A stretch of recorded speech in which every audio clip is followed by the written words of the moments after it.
velvet trails its folds over the day. White tapers, prisoned in their silver frames, wave their thin flames like shadows in the wind. Pia, Pompeia, come, come away. Now what the devil does that mean? It's a pantry scene. Her toes are stiffened like a stork's in flight. She's laid upon her bed, on the white sheets, her hands pressed on her smooth bust like a saint. Bella Conesa, come into the light. My gosh, Carrie, what in hell is it all about? I swear I don't get him at all, and I'm a literary bird myself. It's pretty tricky, said Carrie. Only you've got to think of hearses and stale milk when you read it. That isn't as posh as some of them. Amory tossed the magazine on the table. Well, he sighed, I sure am up in the air. I know I'm not a regular fellow, yet I loathe anybody else that isn't. I can't decide whether to cultivate my mind and be a great dramatist, or to thumb my nose at the golden treasury and be a Princeton slicker. Why decide? Suggested Carrie. Better drift, like me. I'm going to sail into prominence on Burns' coattails. I can't drift. I want to be interested. I want to pull strings, even for somebody else, or be Princetonian chairman or Triangle president. I want to be admired, Carrie. You're thinking too much about yourself. Amory sat up at this. No, I'm thinking about you too. We've got to get out and mix around the class right now, when it's fun to be a snob. I'd like to bring a sardine to the prom in June, for instance, but I wouldn't do it unless I could be damned debonair about it. Introduce her to all the prize parlour snakes, and the football captain, and all that simple stuff. Amory, said Carrie impatiently, you're just going around in a circle. If you want to be prominent, get out and try for something. If you don't, just take it easy. He yawned. Come on, let's let the smoke drift off. We'll go down and watch football practice. Amory gradually accepted this point of view, decided that next fall would inaugurate his career, and relinquished himself to watching Carrie extract joy from 12 Unive. They filled the Jewish youth's bed with lemon pie. They put out the gas all over the house every night by blowing into the jet in Amory's room, to the bewilderment of Mrs. Twelve and the local plumber. They set up the effects of the plebeian drunks, pictures, books, and furniture, in the bathroom, to the confusion of the pair, who hazily discovered the transposition on their return from a Trenton spree. They were disappointed beyond measure when the plebeian drunks decided to take it as a joke. They played Red Dog and 21 and Jackpot from dinner to dawn, and on the occasion of one man's birthday persuaded him to buy sufficient champagne for a hilarious celebration. The donor of the party having remained sober, Carrie and Amory accidentally dropped him down 2 flights of stairs, and called, shamefaced and penitent, at the infirmary all the following week. Say, who are all these women? Demanded Carrie one day, protesting at the size of Amory's mail.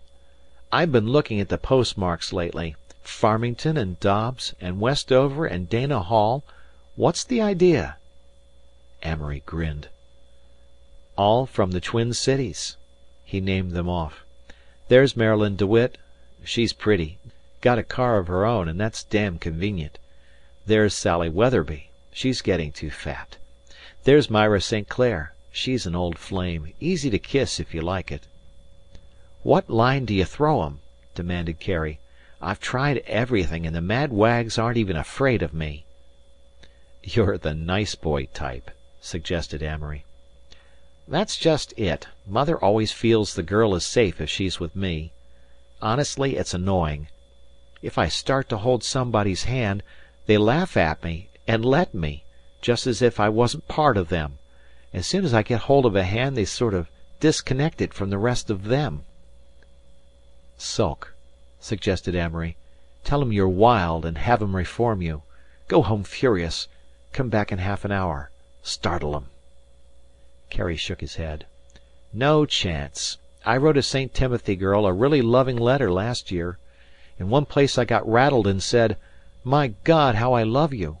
She took a nail scissors, clipped out the "My God," and showed the rest of the letter all over school.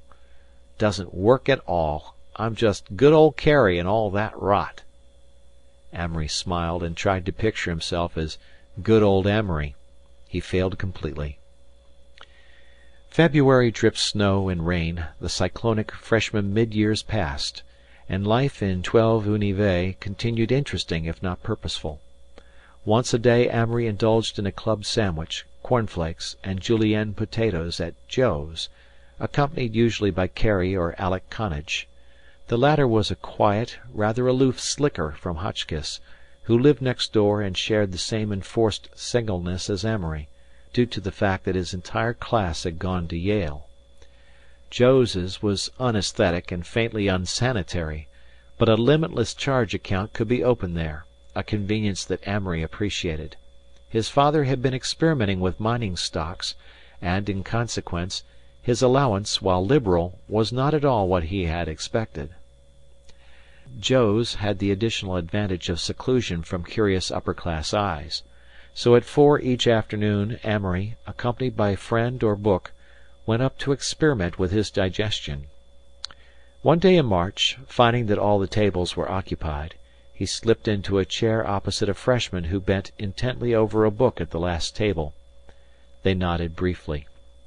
For 20 minutes Amory sat consuming bacon buns and reading Mrs. Warren's Profession. He had discovered Shaw quite by accident while browsing in the library during mid-years. The other freshman, also intent on his volume, meanwhile did away with a trio of chocolate malted milks. By and by Amory's eyes wandered curiously to his fellow luncher's book. He spelled out the name and title upside down, Marpessa by Stephen Phillips.